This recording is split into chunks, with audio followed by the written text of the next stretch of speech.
Growing Pains, Mental Health in Mississippi's Children. He got depressed after his dad died, and he thought that there was no reason for him to go on living.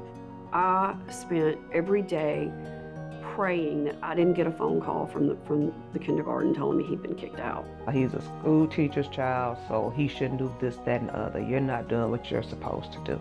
Sometimes people will take their own lives, they'll take the lives of others, or they'll live in a dark, dark place. And now, Dr. Rick DeShazo and Melissa Faith Payne.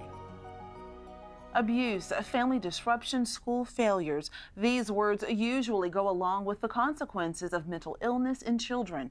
On this program, we'll discuss the negative outcomes, the lack of community support, and the long-term cost associated with specialized mental health care. We'll also talk about the painful stigma families face, and we'll introduce you to one parent whose son suffered the ultimate consequence. To start with, the divorce rate is much higher because it's much harder to deal with children with mental or behavioral disorders.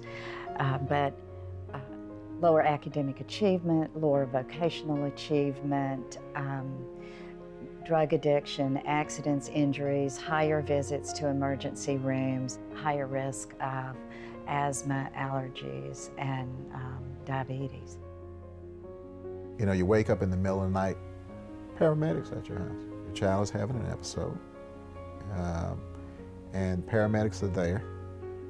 The severity of the threat is what got them there. And so you find out they got to go to the hospital. They keep the child, and then they determine this child needs a bed. Because there are these institutions around the state, okay, and it comes down to who's got a bed. That bed may be in Louisville, Mississippi. You've got to drive to Louisville, Mississippi, and sign your child in at that facility. And then you drive back home to Jackson. Your child is here for so many days of treatment that is going to be administered, which also means you've got to come up there because part of the treatment is counseling for the parents as well in this. And so the whole family suffers.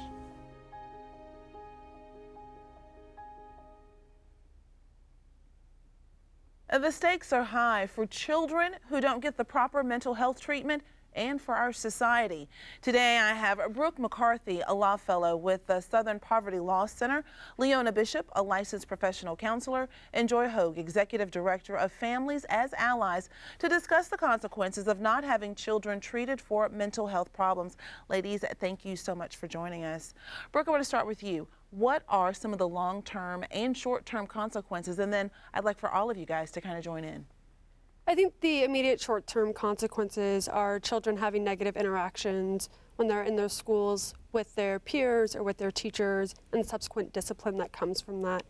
In terms of long-term, we end up seeing these children cycled into the juvenile justice system or into psychiatric residential facilities, pulled away from their home, and further disrupted in terms of their ability to cope with their mental health issues and to receive the adequate treatment that would allow them to stay in their homes and in their schools and make progress with a comprehensive support team. But instead, we see harsher discipline for these children, and we see them going back and forth into these other systems instead of receiving the treatment that will actually help them. Leona? We see basically the same thing, but from a school perspective, we may notice students who are having academic difficulty. They're having one or more failures in school. They're having problems at getting along with their peers. So, of course, they're in the office more frequently than the other students. In the long run, you have students that are dropping out of school. They're suffering from depression.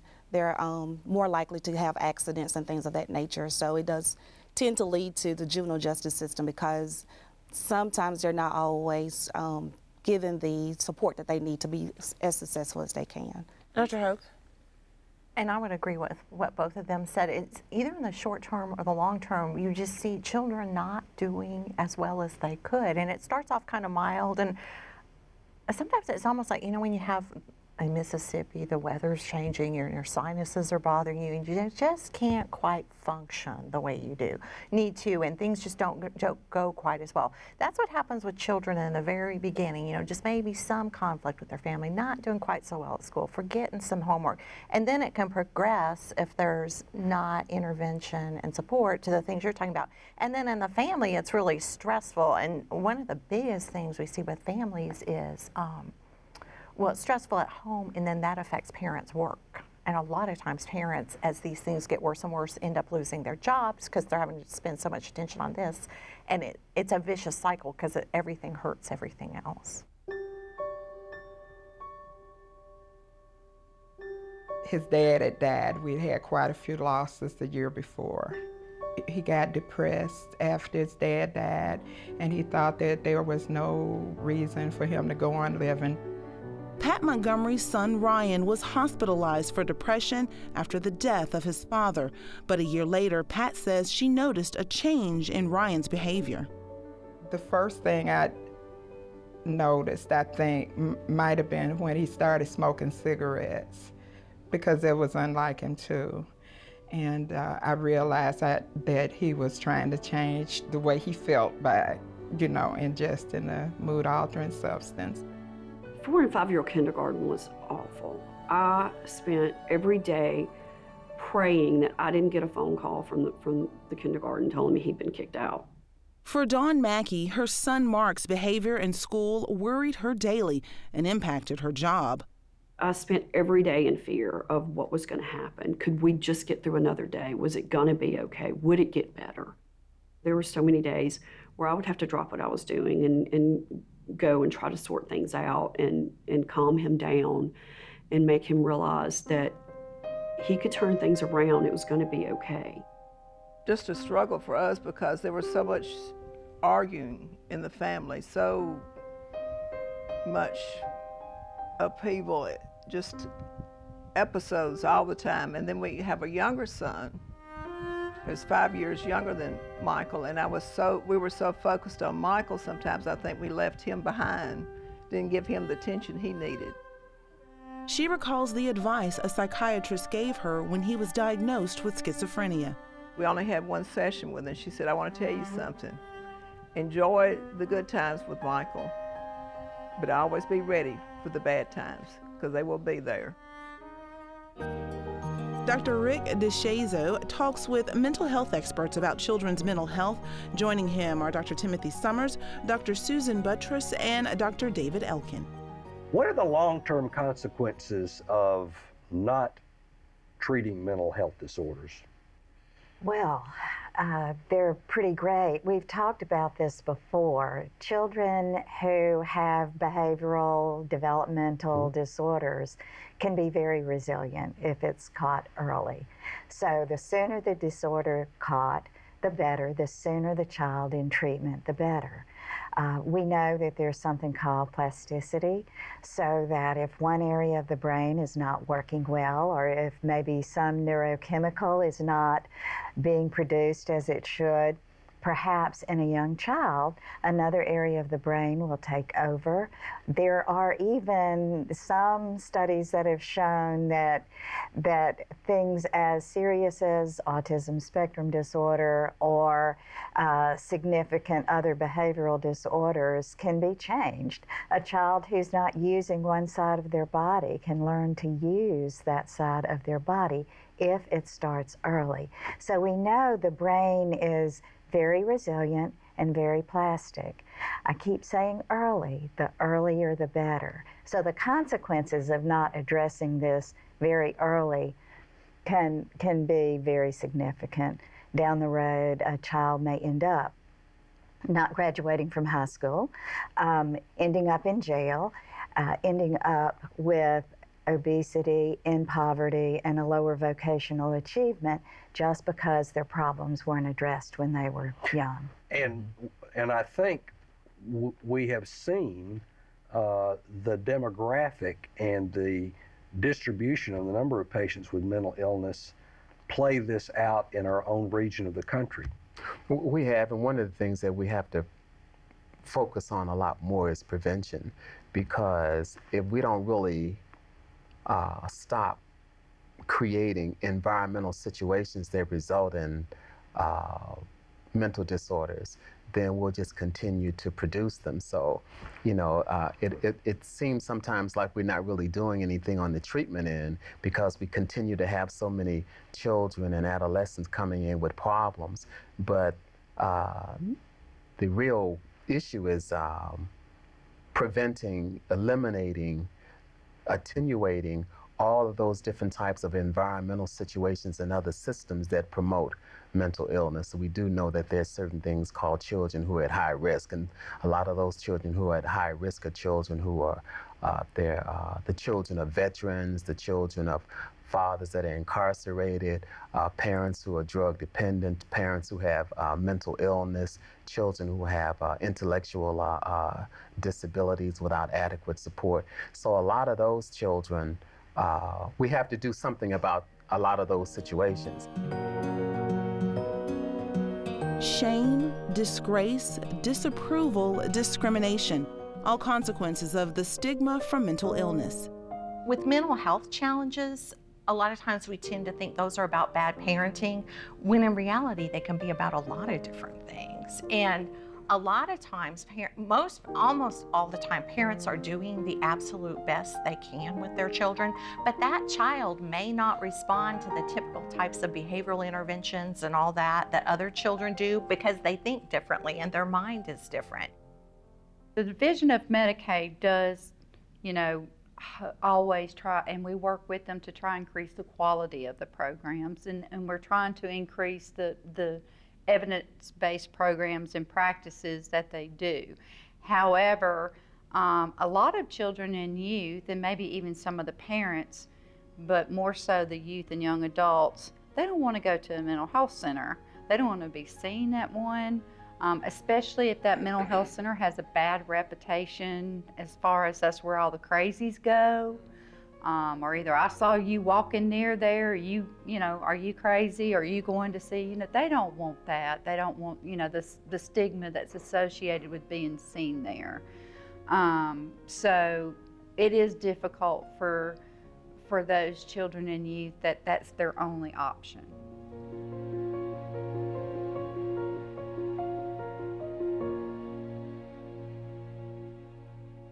Dr. Hogue, some of these issues, if they're not met with head on as they get older, what can that lead to? And I'm thinking suicide, depression. Talk a little bit about some of those things. All of those things. Anytime a child is showing some sort of behavior problem or emotional problem, anxiety, depression, those types of things, they're telling us they have a need that's not being addressed. So as long as that need goes unmet, they're first of all going to try to find more and more ways to meet it, and then if they don't experience success, it's just kind of a downward spiral. So you do see those things like children contemplating suicide, sometimes attempting, and you know, it's very, very sad. Does that carry over into adulthood? Yes, yes. And then anxiety can become people can become more and more riddled with anxiety to the point, you know, it may start off just as certain situations where they can get to the point where they don't want to leave their house. You can see children who are acting out their needs, getting involved, like Brooke said, with the juvenile justice system. And sometimes it becomes so stressful for the family. Child abuse is never, ever okay, but children with emotional problems, if a parent is going to have that moment where they snap, it's more likely to be that child. So you see children coming out of the home, you see running away, you see all kinds of things, and a lot more institutional care. Are there studies that you're aware of in which children who may have these issues develop alcohol or drug problems? Yeah, they're definitely at more risk for those kinds of things. Brooke, let me ask you, when we're talking about children in the juvenile justice system, is it going to be these kids who may have even developed these drug and alcohol problems, and this is where you end up seeing them? Yes, and we will see them even before they develop any sort of drug or alcohol problems, because as Dr. Hogue has mentioned, the families don't always receive the support they need. So a lot of times also, it's unfortunately the parents who are involving the criminal justice system because they don't have resources that they can turn to. So they're calling the police when their child is having some sort of episode because they don't know how to help their child, or they know that the only way to get their child any sort of services is to have them either in a detention center or in a long-term psychiatric facility. And they have to go to that type of emergency care because they're not seeing those resources at home and in their communities. And so by the time they get to the juvenile justice system, you have children who have not received support, whether that's in school or at home. And unfortunately, when they get to the detention centers, they're also not equipped to deal with these children because there's no coordinated care where when they arrive at the detention center, the people there know everything that's going on with this child in a way that they can keep implementing a treatment plan if there even was one in place in the first place. Well, I guess the argument would be if they broke the law, should they not be in a detention center anyway? Well, the issue with the offenses that we see children going in for, they're status offenses, and that means really only children are arrested for them. So running away, for example, no adult is going to be charged with that. Right. But we see that very common, especially among young girls who have been abused. You see them running away from their homes because their abuser is in the home or interacts in the home a lot. You also see disrupting the family peace is another status offense where you see these children who, once again, their families are calling. And so it's not even breaking the law in that same way. It's that there aren't other avenues to help these children. And when it comes to schools, again, they're not breaking the law. You see kids being arrested for what were considered minor offenses of getting into an altercation with another student, or in the extreme situation, they interact with the school resource officer. School resource officer is not aware of their mental health issues and will somehow trigger the child, and the child responds in a violent manner. And now you have a child who is charged with assaulting a police officer, a much more serious charge than if those officers were properly trained to deal with these students who have mental health needs. People are not aware of it, or their immediate pushback is, well, it's just bad behavior. Another barrier I faced was people saying that I was raising him wrong. It's my fault. I'm not strict enough, I'm too strict. He's a school teacher's child, so he shouldn't do this, that, and the other. You're not doing what you're supposed to do. Another obstacle has been family thinking that it would be better just to sweep it under the rug and nobody know. And usually what happens if they don't get the care that they need, especially in time, sometimes people will take their own lives, they'll take the lives of others, or they'll live in a dark, dark place for many years. Inevitably, someone will walk up to me and say, I have bipolar disorder, I've been diagnosed, but my parents don't believe it's real. What do you do when you go to school every day, you see a psychiatrist, you have a counselor and they're telling you this is what's going on, they're prescribing you medication, and you go home and your dad or mom says, snap out of it. Fighting the stigma of mental illness has really been an issue where people that can get the help refuse to get the help. And you have seen that in the African American community quite a bit, and we're working on changing the way people view mental illness.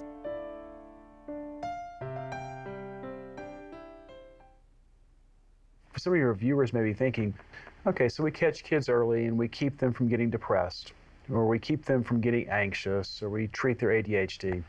So what? And in a state that prides itself on being fiscally conservative, I would be remiss if I didn't mention that the state spends an awful lot of money treating these kids. These are conditions that can be treated earlier, as my colleagues have said, and if you can treat them earlier, the state would save on the order of millions of dollars per year. And that's the state's data from the Division of Medicaid. So it's not just about the noble thing, which we all agree and adhere to, which is caring for individuals, caring for human beings. The state also spends an awful lot of money, and the consequences of not treating these children are that they go through life and the state will pay for the problems that they get into. The state pays 4.5 times as much to treat a child with ADHD as it does a child with just a regular medical follow-up with physicians. And that's from the Division of Medicaid. The consequences for not treating these children are enormous, not just in terms of human potential, but in terms of fiscal irresponsibility. And I would want to highlight that to this state. It's critical for us to treat children who have emotional, behavioral problems early, because if they go untreated, then they become the adults of the future. They become the leadership. They become the politicians. They set policy. And so what will happen is they'll be limited in their ability to problem solve, set goals, achieve goals. They'll be limited in their ability to create the type of environmental situations that we will all live in, and will have an adverse or positive effect on us depending upon how we manage these children.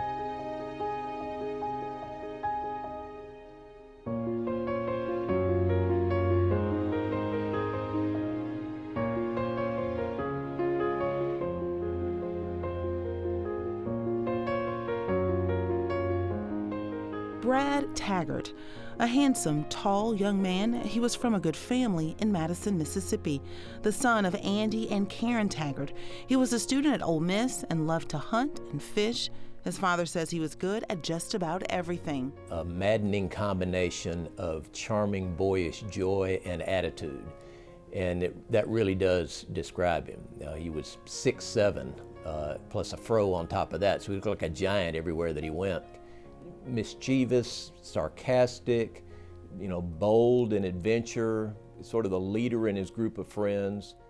And without warning, Brad committed suicide. Andy remembers when Karen found Brad that summer day. She had come home about middle of the day to pick up Brad for a doctor's appointment that they were going to together, and found him lying in the front yard of our home by herself, with a handgun beside him. We never knew Brad was in trouble, either with drugs or with mental illness. Brad left a suicide note in which he described his drug use and his mental decline. I hate that I'm putting you through this. The last thing I want is to bring you all grief, but I cannot go on living any longer. I've lost my mind due to drugs. Drugs have robbed me of my memory and knowledge that I've gained. I spend the majority of the day staring off into space. I've fallen into a psychosis. My mind has taken over and I can't control the voices in my head. My anxiety is set off by the slightest bit of discomfort and it overwhelms me completely. I sleep all day, not necessarily because I'm tired, but I hate being in reality. My drug use started out with just weed, which didn't have anything to do to affect the state I'm in now. It really started to go downhill just under a year ago with LSD. I began using it regularly. It was a way that I could escape into an alternate reality, one that was euphoric and free of problems. I also began using mushrooms, MDMA, cocaine, and nitrous oxide. My view of reality was skewed by drugs. It started to become difficult to control the negative thoughts in my head. I began to notice the negative consequences that the drugs had on my brain. I didn't know it then like I do now, but I was slipping into the psychosis that controls me now. I have no hope, no reason to continue on. I've ruined my mind, my brain, and my life. Mom and Dad, you are the best parents I could ask for. This is 100% my fault. You could not have done or not done anything differently to make this not happen. I love you. We think we would do our spiritual enemy a great favor and the world around us a great disservice if we refuse to read that and let people hear those truths. It's quite clear from what he relates to us in his note that he did, at least at the end of his life, suffer at least from mental illness caused by his substance abuse. One of the great alarms that we want to sound to people is that we had no objective evidence of that. He and most kids his age was very sophisticated, and he chose to live a parallel life for a year that we didn't know about and his brothers didn't know about. And consequently, we do not believe he was suffering from any sort of mental illness that he didn't induce as a consequence of his substance abuse, but clearly was at the end of his life.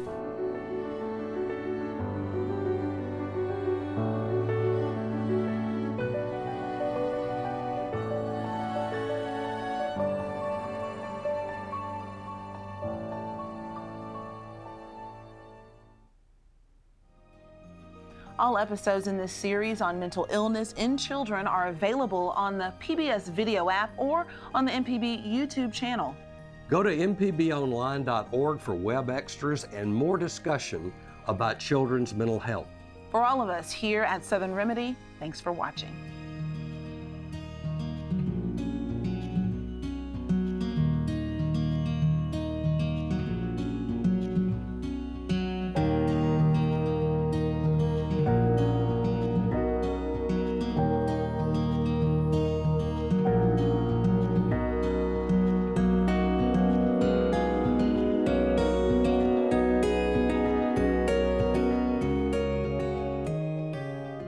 Southern Remedy is underwritten by a grant from the University of Mississippi Medical Center.